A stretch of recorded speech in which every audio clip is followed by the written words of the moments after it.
Assalamualaikum warahmatullahi wabarakatuh. Yang terhormat Miss Hikmah Prapitasari sebagai dosen pengampu pada mata kuliah Matematik Fungsional Linguistik. Jadi untuk materi kali ini masih melanjutkan materi yang sebelumnya, yaitu tentang Transitivity System. Jadi Transitivity System itu terdiri dari 3 unsur utama. Yang utama ada partisipan atau peserta, yang kedua ada proses, yang ketiga ada circumstance atau keterangan tambahan. Di dalam proses ini ada 6 jenis utama menurut teori Halliday. Yang pertama itu ada material proses atau proses material. Jadi makna umumnya doing atau happening. Jadi maksudnya menggambarkan tindakan fisik atau kejadian nyata yang dapat dilihat atau dirasakan secara langsung. Jadi buat material proses ini buat menjawab pertanyaan what happened and who did it. Atau partisipan, aktor, pelaku tindakan, terus goal, sasaran tindakan.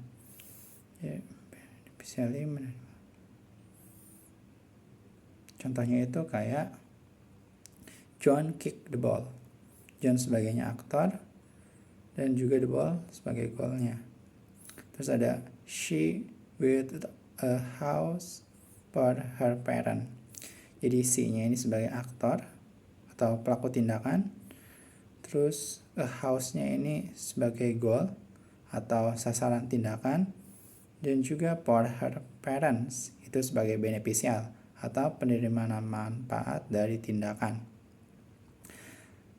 Terus yang kedua ada mental process atau proses mental. Jadi buat mental process ini menggambarkan kegiatan yang terjadi dalam pikiran, perasaan, atau persepsi manusia. Buat menjawab pertanyaan what do you think, what do you feel, or what do you see. Peserta partisipan sensor yang mengalami proses mental, biasanya itu kayak manusia. Terus fenomenon apa yang dipikirkan, dirasakan, atau dipersepsikan. Jadi ada 4 kategori utama mental process. Yang pertama kognitif, itu berpikir kayak misalnya think, know, believe, understand. Terus ada affection atau emotion, ini kayak perasaan, kayak misalnya like, love, hate, fear. Terus ada perception, panca indera, kayak misalnya see, hear, smell, taste. Dan yang terakhir ada desideration atau keinginan, kayak misalnya want, wish, intend, hope. Contohnya itu kayak I love chocolate. I-nya itu sensor, coklat phenomenon. Terus ada he knows the answer. He sebagai sensornya, terus the answer sebagai fenomennya. Relational process atau proses relasional. Jadi makna umumnya itu being atau having. Jadi menyatakan hubungan, sifat atau identitas antara dua hal.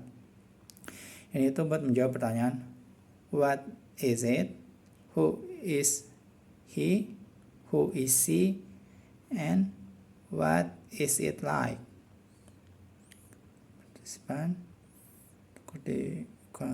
Peserta partisipan to contribute, career and attribute. Ini dua jenis utama atribut yang bersifat Ayu is smart. Tidak bisa dibalik, jadi smart is Ayu. Dan untuk identifying ini menunjukkan identitas. Riko is the leader, jadi bisa dibalik jadi the leader is Riko. Contohnya itu kayak the garden is beautiful, untuk atribut. Nah, untuk identifying, the tallest student is Rina. Selanjutnya ada behavioral process atau proses behavior. Jadi behaving itu menggambarkan perilaku fisik atau psikologis yang tampak. Berada di antara material dan mental proses. untuk menunjukkan ekspresi, reaksi tubuh, atau tindakan semi mental.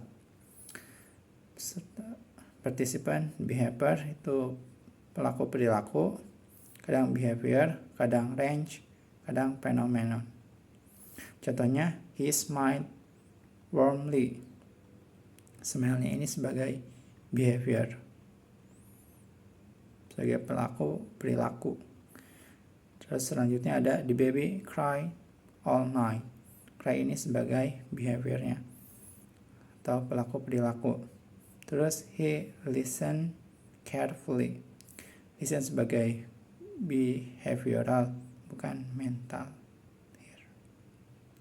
Terus yang selanjutnya ada verbal process atau proses verbal. Namanya saying atau proses yang berkaitan dengan komunikasi verbal atau ujaran. Pesertanya itu ada sayer, orang yang mengatakan sesuatu, receiver, penerima ucapan, verbiage, isi ucapan, baik kata, cerita maupun pernyataan. Contohnya seperti he told me a story. He ini sebagai sayer, me sebagai receiver, a story sebagai verbiatnya atau isi ucapannya. Terus ada the teacher said, open your book. Teacher ini sebagai sayernya atau orang yang mengatakan sesuatu. Pada proses dapat berupa direct speech atau kutipan langsung, atau indirect speech atau tidak langsung. Selanjutnya yang terakhir itu ada existential process atau proses eksistensial. Existing itu menyatakan keberadaan sesuatu atau seseorang. Buat partisipannya itu existing yang ada. Biasanya menggunakan kata there is, atau there are, atau exist, atau appear, atau happen. Contohnya kayak there is a cat on the sofa. Terus selanjutnya there was a storm last night. Ini menunjukkan bahwa sesuatu ada atau terjadi, nyata maupun imajiner, misalnya dalam cerita fiksi. Sekian dari saya. Assalamualaikum warahmatullahi wabarakatuh.